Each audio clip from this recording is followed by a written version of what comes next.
हमारी मीटिंग में उपस्थित हमारे सहयोगी मंत्री माननीय रामेश्वर तेली जी, हमारे विभाग के सचिव श्री सुनील बर्थवाल जी, इस कार्यक्रम के संयोजक श्री अजय तिवारी जी और मेरे अनऑर्गेनाइज सेक्टर के सारे मजदूर साथियों, ये पहली बार श्रम विभाग ने सभी अनऑर्गेनाइज सेक्टर की फेडरेशंस के लोगों को बुला करके बातचीत करी है। भारत सरकार में लेबर मंत्रालय द्वारा जो ई श्रम कार्ड को जारी किया गया, उसके लिए मैं देश के सारी श्रमिक फेडरेशंस को भी धन्यवाद देता हूं कि सबने खुले दिल से इसमें भाग लिया। वास्तव में जो ई श्रम कार्ड की योजना है, माननीय प्रधानमंत्री नरेंद्र मोदी जी का जो विजन है, वो जो मिशन है और जो उनका मार्गदर्शन है, उसको लेकर के ही हम इस योजना को लेकर के आगे बढ़े हैं। और आज अनऑर्गेनाइज सेक्टर में चाहे गारमेंट सेक्टर के लोग हों, ट्रांसपोर्ट हो, डोमेस्टिक हो सेक्टर हो, हमारे स्ट्रीट वेंडर हो, कंस्ट्रक्शन वर्कर हो, रेलवे गोडाउन में हमारे काम करने वाले मथाड़ी माल ढोने वाले वर्कर हो, आंगनवाड़ी हो, म्यूनिसिपलिटी के वर्कर हो, ब्रिक हमारे ईंट भट्टों के मजदूर हो, उन सारी फेडरेशंस के साथ मेरी बातचीत करने का उद्देश्य ये है कि अनऑर्गेनाइज सेक्टर कोई एक या दो क्षेत्रों में नहीं है। हमने ई कार्ड का जो रजिस्ट्रेशन किया है, ऑक्यूपेशन के 160 क्षेत्र हमने तय करे, लेकिन हमें भी ध्यान में आ रहा है कि 400 से ज्यादा क्षेत्र हैं। अभी हमारे ट्रांसपोर्ट वाले कह रहे थे कि ड्राइवर को किस तरीके से होगा। निश्चित रूप से जिस संस्थान में 20 से ज्यादा ड्राइवर हैं वो ईपीएफओ के अंतर्गत आएंगे, लेकिन 2 या 3 ड्राइवर हैं वहां पे वो अनऑर्गेनाइज सेक्टर में अपना रजिस्ट्रेशन करा सकेंगे। और जो आजकल प्लेटफॉर्म वर्कर के माध्यम से उबेर ओला की जो गाड़ी चलाते हैं, वो गिग वर्कर के रूप में भी अपना रजिस्ट्रेशन करा सकेंगे। एक ही ऑक्यूपेशन में हमने अलग अलग तरह के जो डिफरेंट तरह के जो रोजगार निकलते हैं, जिसे जब मैं प्लांटेशन वर्कर की बात करता हूं तो प्लांटेशन वर्कर का अर्थ ये होता है कि प्लांटेशन वर्कर के अंतर्गत रबड़ प्लांटेशन के अलग आते हैं,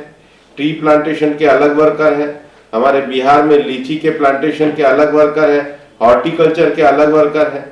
इवन जब मैं डोमेस्टिक वर्कर की भी बात करता हूँ, भारत सरकार अभी डोमेस्टिक वर्कर का सर्वे करवा रही है, तो डोमेस्टिक वर्कर में घर में काम करने वाला भी ड्राइवर आता है, घर में काम करने वाला वॉचमैन भी आता है जो हमारे घर के बाहर खड़ा रहता है। इसलिए डोमेस्टिक वर्कर में सफाई करने वाला भी आता है, लेकिन जो कुक है, खाना बनाता है घर में, वो भी डोमेस्टिक वर्कर की कैटेगरी में आता है। एक ही ऑक्यूपेशन में कई तरह की कैटेगरी है, लेकिन जो माननीय प्रधानमंत्री जी का सपना है कि हम सभी लोगों को सामाजिक सुरक्षा प्रदान करें, और इसलिए जो सोशल सिक्योरिटी कोड हम लोग देश में लेकर के आए हैं, ये वास्तव में ऑर्गेनाइज सेक्टर के वर्कर के साथ साथ अनऑर्गेनाइज सेक्टर के वर्कर को भी कवर करेगा। और अभी जब नया हमारा सोशल सिक्योरिटी कोड, हमारा नया लेबर कोड जब लागू होगा, तो मैं आपको ये बताना चाहता हूं कि जो ईएसआईसी की सुविधा है अभी तक ऑर्गेनाइज वर्कर को है, वो हम अनऑर्गेनाइज वर्कर को भी देने जा रहे हैं। लेकिन हम ये देने के लिए हमें आवश्यक है कि सोशल सिक्योरिटी कोड को जल्दी से हमारे को लागू किया जाए। अनऑर्गेनाइज सेक्टर के लेबर का जो रजिस्ट्रेशन किया जा रहा है, वो भी सोशल सिक्योरिटी कोड का सेक्शन 111 से लेके 114 तक जो मैंडेट दिया गया है, उसी के कारण हम लोग कर रहे हैं। ऑक्यूपेशनल सेफ्टी को लेकर के कई बातें कही गई हैं। वास्तव में हम ऑक्यूपेशनल सेफ्टी के स्टैंडर्ड को ज्यादा मजबूत बनाना चाहते हैं। ऑक्यूपेशनल सेफ्टी में वर्करों की सुरक्षा रहे, इसकी ज्यादा चिंता करना चाहते हैं। और इसलिए ये जो सबसे बड़ी बात अभी जो यहाँ पर कही गई है कि आइडेंटिटी ऑफ वर्कर बहुत महत्वपूर्ण है। और एक लंबे समय तक काम करते हैं, कोई प्लम्बर जगह जगह पर काम करता है, अगर वो 20 साल तक काम करता है, तो हम ये सोचते हैं कि भविष्य में हमारे ई श्रम का ऐसी व्यवस्था होनी चाहिए कि जहां पर उसने अच्छा काम किया है वहां पे उसको सर्टिफिकेट मिले, बाद में उसका ब्लू टैग बन जाए। एक जो अनऑर्गेनाइज सेक्टर में वर्कर काम करता है, वो जब 15 जगह का एक्सपीरियंस लेता है, तो जब भविष्य में कोई उसको जानने की कोशिश करेगा कि अच्छा प्लम्बर चाहिए, तो निश्चित रूप से वो उसको अप्रोच कर सकेगा। हमारे एनसीएस पोर्टल को हम भविष्य में ई श्रम पोर्टल के साथ जोड़ने की बातचीत हमारे मंत्रालय में चलती है,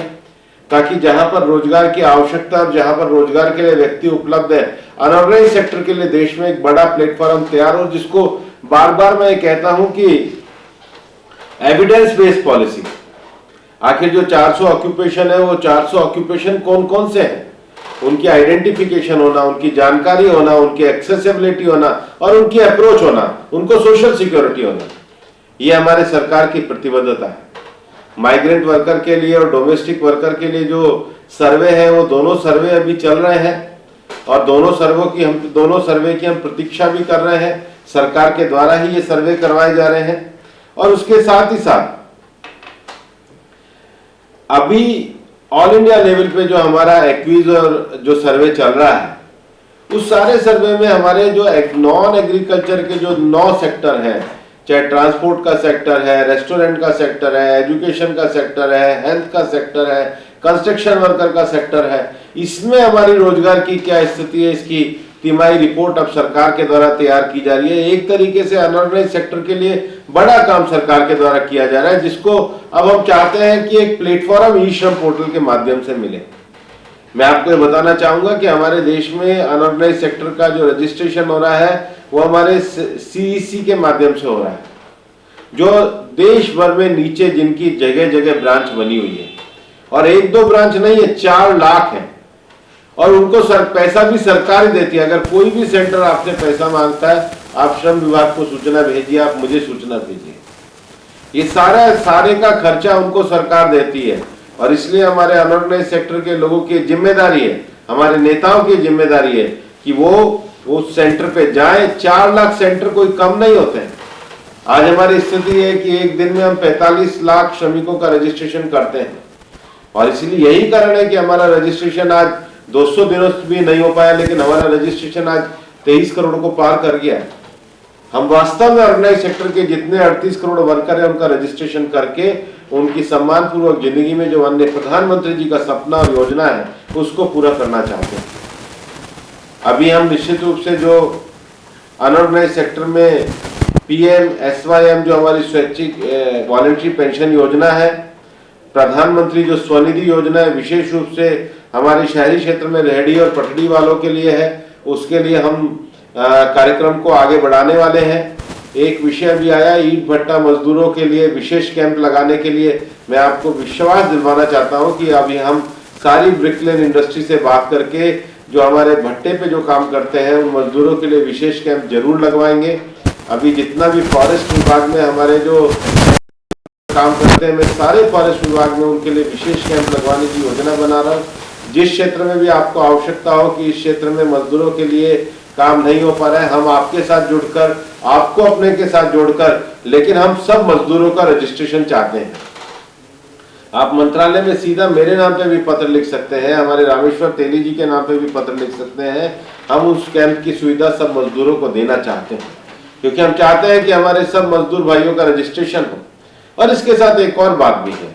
हम ESIC की सुविधा दे रहे हैं, लेकिन अभी देश में लगभग 50 करोड़ देशवासियों को आयुष्मान योजना की सुविधा भी मिल रही है, जिसका लाभ हमारे अनऑर्गेनाइज सेक्टर के वर्कर जिसका लाभ उठा सकते हैं। और इसलिए इस ई श्रम पोर्टल का जो सबसे बड़ा उद्देश्य है कि रोजगार के क्षेत्र में असंगठित मजदूरों का डाटा तैयार करना, उनकी कठिनाइयों का ध्यान करना, उनकी स्किल अपग्रेडेशन के लिए उनको स्किल डिपार्टमेंट के विषयों और इनके साथ जोड़ना, इंडस्ट्री की जो आवश्यकताएं और वर्करों का जो स्किल गैप है उन दोनों को आपस में जोड़ना, हमारी देश की जो श्रम शक्ति है जिसके कारण भारत आत्मनिर्भर भारत बनने के लिए आगे बढ़ रहा है, जो हमारे श्रमिकों के पसीनों से हम आत्मनिर्भर भारत के प्रधानमंत्री जी के उद्देश्य को आगे बढ़ाना चाहते हैं, उसमें हमारे श्रमिक क्षेत्र के लोगों की प्रोडक्टिविटी, उनकी डिग्निटी ऑफ लाइफ कैसे बढ़े, और लर्निंग और रीस्किलिंग के कार्यक्रम को आगे बढ़ा के सबसे बड़ी जो बात है कि हमारे सभी श्रमिक भाइयों को सामाजिक सुरक्षा किस प्रकार से मिले। मैं आपको विश्वास दिलाना चाहता हूं कि हम निरंतर हमारे देश के मजदूरों के लिए सुरक्षित और संतुष्ट जीवन को बनाने के लिए प्रयासरत हैं। ओमिक्रॉन के संकट के दौरान भी हमारे श्रम मंत्रालय के द्वारा देश में 21 जगह 20 कंट्रोल रूम बनाए गए, और कंट्रोल रूम देश के हमारे CLC के द्वारा किए जा रहे हैं, जिसके नंबर भी हमने प्रदर्शित किए हैं हमारे श्रम विभाग के वेबसाइट पर भी है। इनके माध्यम से हम असंगठित मजदूरों की जो विशेष रूप से हमारे प्रवासी मजदूरों का जो विषय है उसको पूरी तरीके से ध्यान में रख रहे हैं, वो समस्याओं का समाधान कर रहे हैं। और इसी 5 जनवरी से ये वापस से हमारे जो कोरोना की पहली लहर और दूसरी लहर में जो हमारे ये जो सेंटर्स बने थे